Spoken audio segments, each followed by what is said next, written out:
Do you like going fast? If you're here watching this video, then I'm sure the answer is yes. Today, we are installing the Fuelit ethanol sensor and Bluetooth kit. Comes with all the hoses and wiring and everything. The reason why I'm installing this is because I'm gonna start running ethanol soon. In conjunction with that, I'm also going to be upgrading the high pressure fuel pump here. And if you're planning on running E85 or any ethanol tune, you're gonna want a content analyzer. I have seen tons of pictures and videos of people who have been measuring the content in their ethanol, the gas that they're getting at the pump, and you know, it all is supposed to be E85. Some of them actually have stated a range of say like 51 to 83%. Some of those are being measured at like 20%. So how do you really know you're getting the ethanol and the corn juice that you're supposed to be putting in here and making sure your tune is running right, unless it's telling you? So that's why I have this installed, you know, peace of mind. And yeah, I'm pretty excited to have this and also start running a little bit faster. Let's get into it.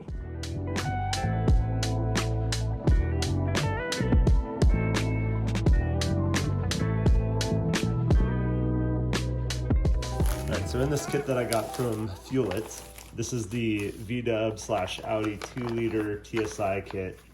All right, so these are the replacement fuel lines that you'll have. Here are the ends on them that go onto the content analyzer. There's already some clamps on there holding those on, and then they have some loose ones that you'll end up sliding out to the end here to do your fitting on. Here is the Bluetooth portion.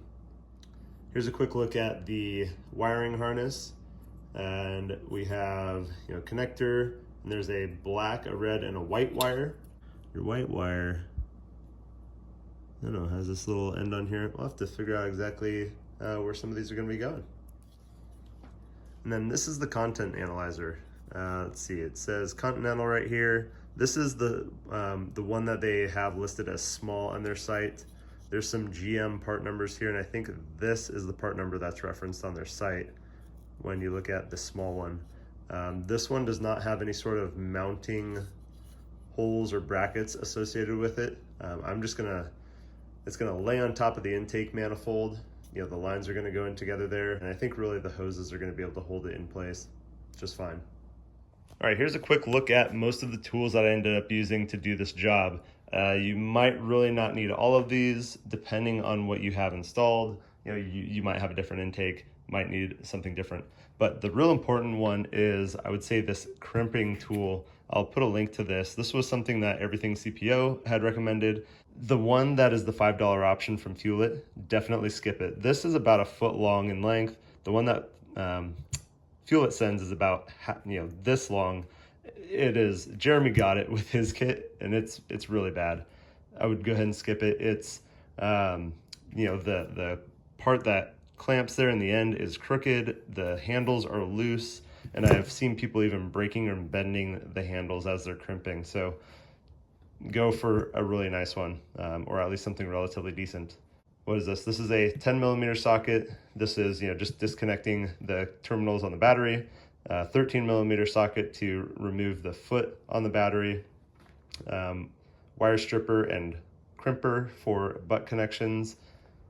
Series of screwdrivers, a couple of picks. I found that having a little hook tool or something was helpful when fishing some of the wires.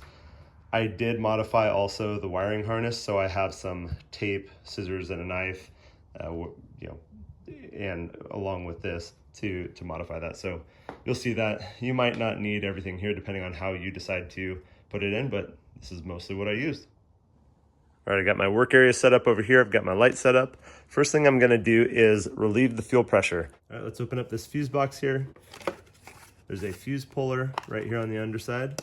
And we're gonna take out this top 15 amp blue fuse. And we have the fuse out. We're gonna go ahead and start the car. Let it run until it dies.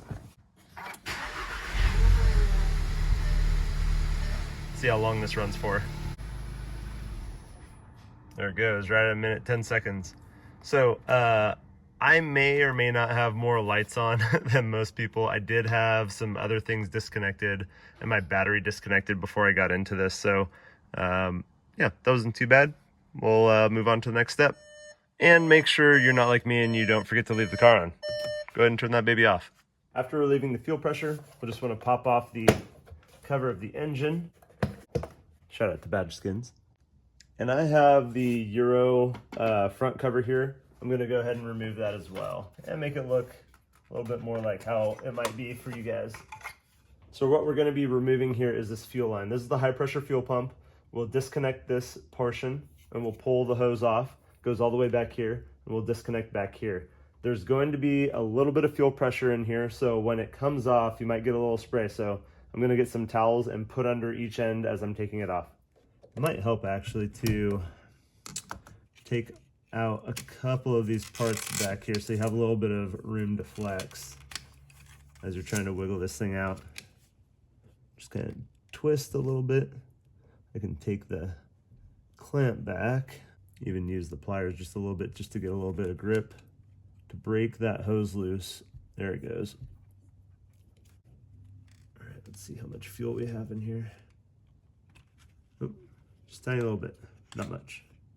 All right, now my clamp might be a little bit different than yours. It looks like the top of it got broken off at some point. So I've got my towels here. I'm gonna try my best to squeeze this off. So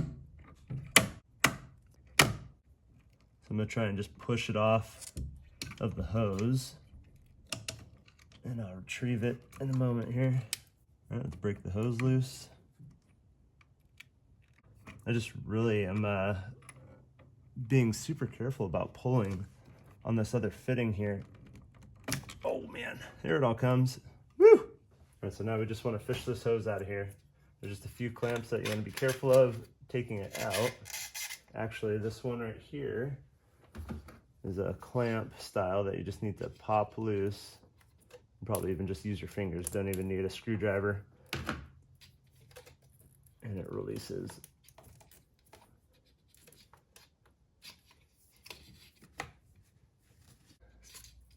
Oh, whoa, we got some fuel coming out. Oh boy.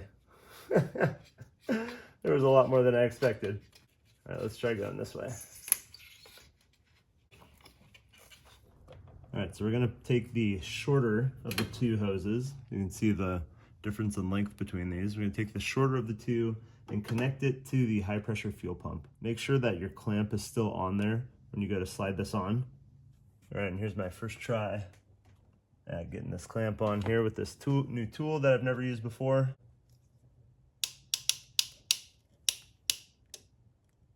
All the way, and that baby's on there. So now you'll grab the longer of the two if you didn't do that one first, and you're gonna be putting it back onto this fitting here. And I just wanna show real quick a close up of this fitting here and this little piece. That's how mine is, it's pretty normal. And it seems to swivel as well, so that's what I was a little concerned about, you know, its flexibility when I was trying to pull that hose off. Just trying to be really, really careful with that. Make sure that you have your clamp on there. You can go ahead and fish underneath this hose is how it went before. Right, so I'm gonna slide this on here. I've got it all the way up to kind of the end of the shiny part there, right before the elbow turns down and becomes kind of this matte finish.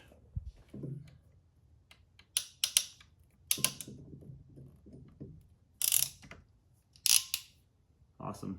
All right, so now I'm gonna put this hose right back in the same carriers that it was in before. Put it right down here. Since this is a really easy plug to undo, I'm just gonna undo this one and flip it up here so that it's just out of the way. I will try my best to remember to put that back. So we'll go and we just press that right in here.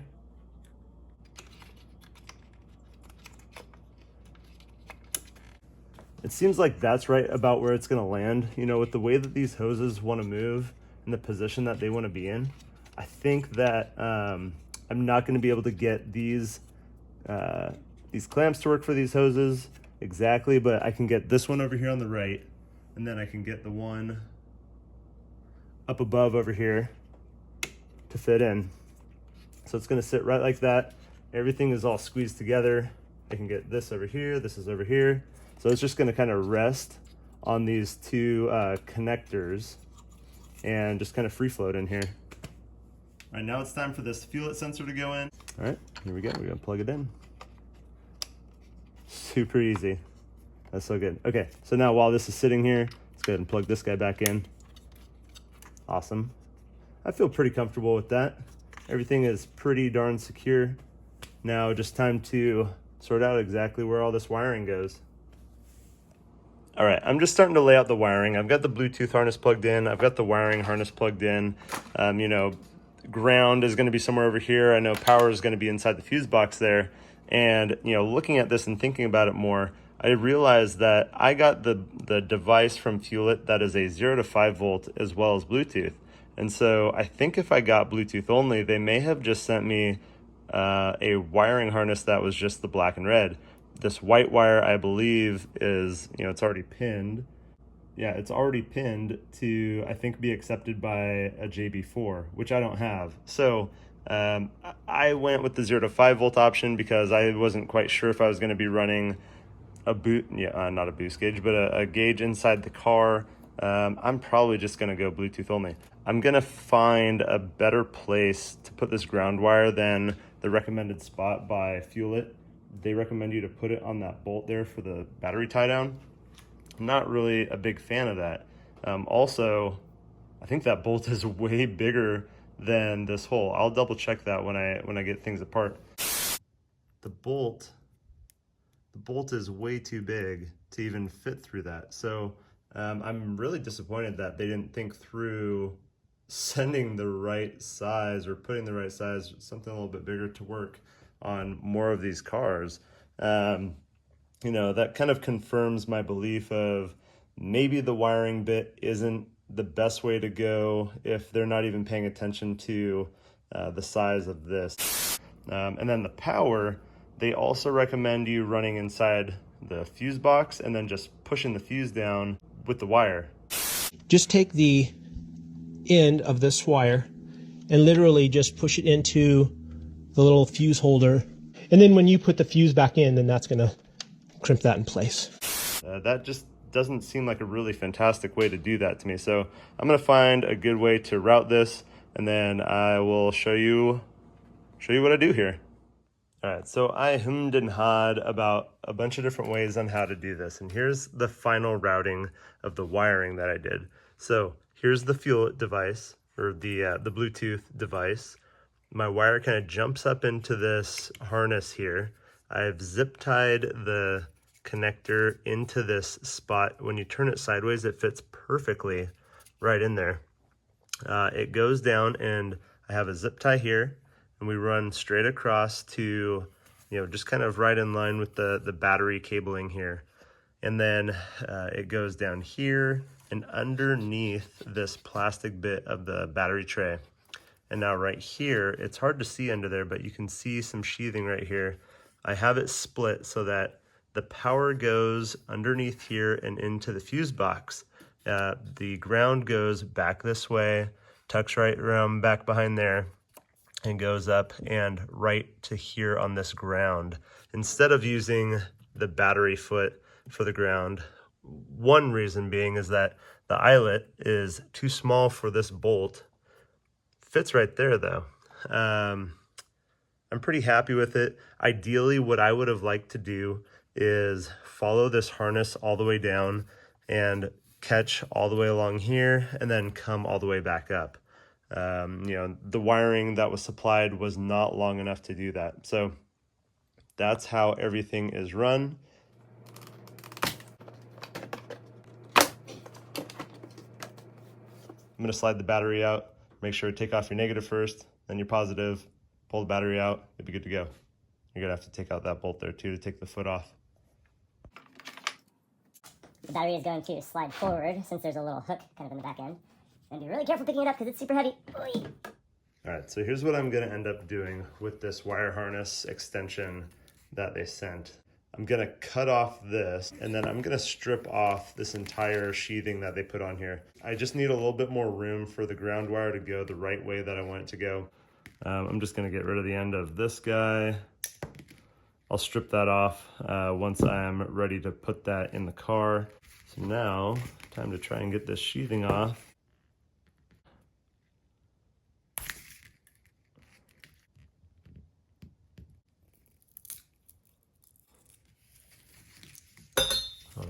sheathing. Look at that.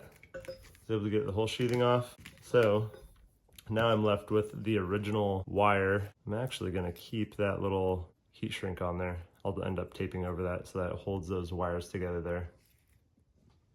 All right, so what I've done now is I've just kind of run a mock wiring just to see how I can best make it over to that ground there. And so right now I have the wire kind of hanging down here, not enough to get all the way down there, but it comes up and under here.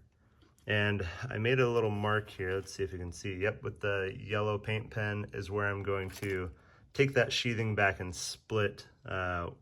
Ground is gonna go this way and red and white are gonna go into the fuse box. But I was able to fish all the way along here, tuck it around the backside, follow up underneath, and came looped around. And I just have it hooked on there right now, but I'm gonna end up putting it right there. All right, so there's my mark. I'm going to take the sheathing all the way back to there because that's where I actually need the ground wire and the power to deviate direction. So I don't have exactly the right size tool, but I'm going to be super careful with the largest size of this, and just to start making a little bit of a cut.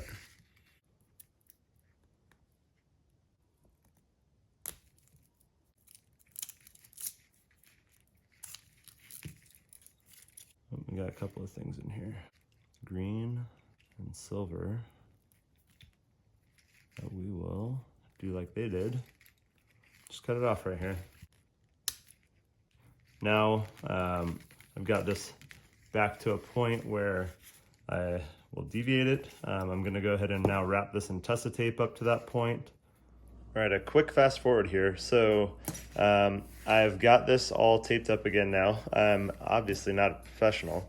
I decided to reuse the sheathing for the ground wire because it looks nice, and I had it. So, and then I taped up where it split off the red and white wire. I think by about this point here, it's gonna be entering the fuse box, so I didn't tape it all the way. I'm gonna end up having to trim off a little bit of the sheathing on the red wire there to be able to make the connection to the fuse tap. So let's put it in.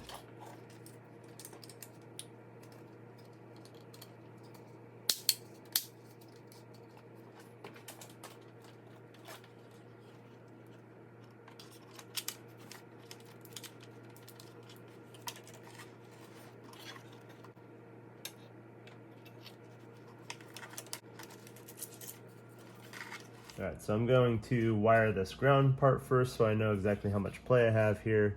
Then I'm gonna get this into the fuse box.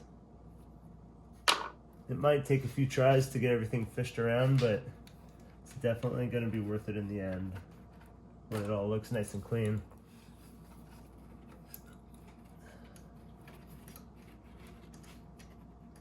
Okay, that's hooked on there. All right, so here's how this is fitting on here. I think you can see that there's a little bit of that sheathing or the shrink tube that is gonna come in contact with this. So I'm gonna cut off about maybe 1/8 of an inch of that just so that it can make a really good connection between all of those points. All right, so now here's my ground connection. I've got a little bit of that sheathing just kind of hitting up on there, but now it's really nice tucked in right behind there. So the power is going to go right under that cover where the big red wire goes. So to the right of this main red wire going in, there's a little clip here. And if you get a long screwdriver down in here and just give it a little twist, it'll bend out a little bit. And you just kind of pull this straight up like a gate. Just kind of wiggle it around. There we go. Comes right off. What I'm gonna be doing now is working to get this fuse slot I'm going to use for a new fuse for the Bluetooth Fuel-It device. As you can see, there's not a terminal on that left side where the pin goes. I'll show you an example here. Let me pop off this fuse. Make sure I don't lose it. But that's what it looks like right there where there's that terminal. What I'm gonna be doing is pulling the wire through underneath here, put a terminal in there, butt it together, and then I'll have a new spot to put a 5-amp fuse just for dedicated Fuel-It device. Now, another way that you can attempt to do kind of the same thing is by using one of these fuse taps. what you do is you would end up pulling out this fuse for the fuel pump, insert the fuse tap, put your 15 amp fuse in the bottom location here, and then you'd put your 5 amp fuse for the fuelet device in this top location. And then you make the same butt connection that I just did, you know, with the terminal that's down here. You know, I'm just trying to make it as OEM and clean as possible, but I think this would be a really great solution for anybody who is not able to find that terminal. I'm hoping that I can get some more detail on that to share with you.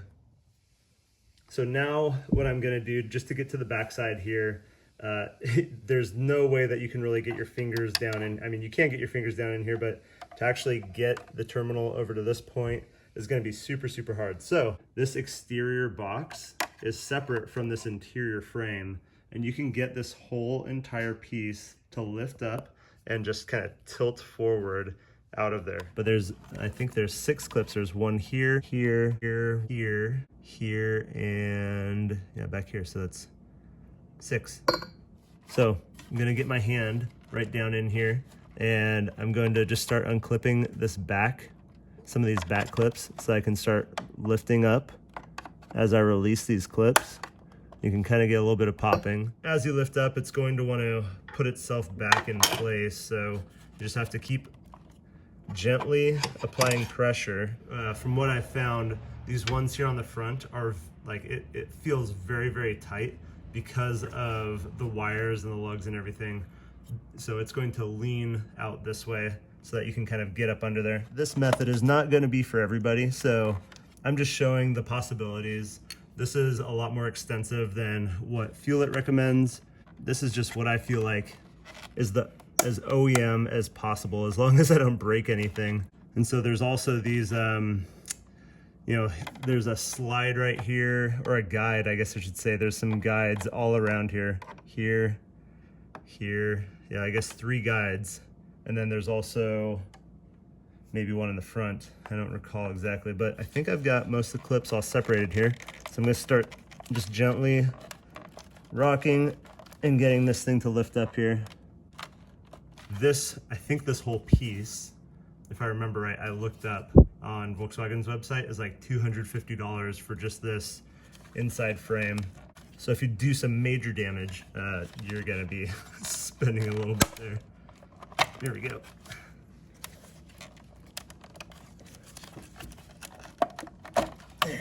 There we go. All right, so now I've got this inside frame up. I can get my hand under here. I can work around here and easily get that terminal into this fuse slot here. And here's a really quick look at a not broken tab. Has this little bit here that comes on top compared to the broken tab over here where I broke that bit off the top. It's still gonna be able to clip in place, but if I ever wanna take this out again, it's gonna be extra hard. So I got super duper lucky, and I have a really great friend gave me this Volkswagen repair wire, and it has the correct terminal that I have on here. When I called Volkswagen, they were like, you know, they told me that they couldn't get this part. So I'm not sure exactly where he got this. I'm gonna try and get some more information so I can link to this or even this terminal here. We'll get a close-up of this terminal real quick. Here's the detail on it, just so you can see. All right, so I'm gonna go ahead and make the butt connection on here. Now, because of how small this other wire is here, I took off a little bit extra, stripped off a little bit extra of the sheathing and folded it over a little bit. All right, so now that I've got this butt together, let's hope that connection's pretty good. I'm going to go ahead and get all this wire underneath the frame here, and then what I'm going to do is put this terminal right into this socket from the backside. Holy Moses, it's in there. Before I go and button everything back up, I'm going to actually turn the car on, test my connections, make sure that everything is suitable. All right, and I almost forgot, gonna put my 5 amp fuse in there. We've got everything all hooked up, connected.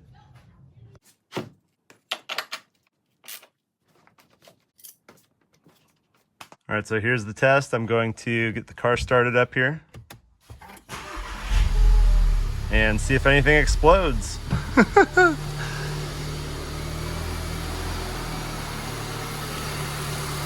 right, no sparks or anything. Seems okay. Now let's check out the app. All right, so the app is a $5 download. When you open it up, you can hit connect and it will make connection. You can see my ethanol content is 8, and you swipe over and you can see your content and your fuel temperature.